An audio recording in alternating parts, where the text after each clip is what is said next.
Hello guys, আপনারা শুনতেছেন যে গরু কীভাবে লালন পালন করবেন। তো বিষয়টা হচ্ছে যে আপনারা এই যে দেখেন, প্রথমে এইভাবে আপনারা এই যে সফলতা বলে পেয়ে আসে না। আপনারা যদি এই বিষয়ে গরু লালন পালন করে আপনারা ইনকাম করতে পারেন। দেখা যায়, দেখেন এই যে এটা গরুর রসুল, তারপর হচ্ছে যে এটা বকনা, তারপর হচ্ছে যে এটা দামড়া। হ্যাঁ, এই দামড়াটার মা হচ্ছে এই যে আমার এই যে লাল গাভিটা। এই লাল গাভিটা আবার হচ্ছে যে এই বছরে আবার নতুন একটা বাচ্চা আছে, সেটা ফ্রিজিয়ান।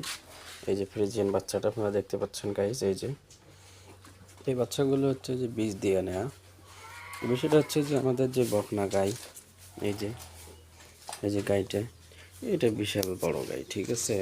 তো যার কারণে আমরা বকনাতে এই ফ্রিজিয়ান বাছুর দিয়ে নিয়েছি। তো বিষয়টা হচ্ছে যে আপনারা যদি চান যে এরকম করে এই যে খাবার দিয়েছি ওরা খাইতেছে। তো বিষয়টা হচ্ছে যে আপনারা যদি চান তো এরকম করে লালন পালন করে ব্যবসা করতে পারেন। আপনাদের অনেক দেখা যায় যে আপনারা অল্প সময়ের মধ্যে অনেক টাকা ইনকাম করতে পারবেন। তো বিষয়টা এটা থেকে দাঁড়ালে আপনারা দেখবেন। আর এইভাবে গরুকে খাবার দাবার দেবেন, ইনশাআল্লাহ দেখা যাবে যে কিছুদিনের ভিতরে আপনাদের খামার বাড়তে থাকবে। আর ব্যবসার টাকা ব্যবসায় খাটাতে হবে, এটাই হলো নিয়ম ব্যবসা বাড়াতে চাইলে।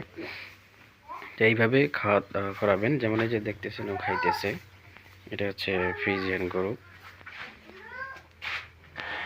তো গাইজ, আজকের ভিডিও এখানে থাক, আপনার পরের স্টেপে আপনাদেরকে দেখানো হবে।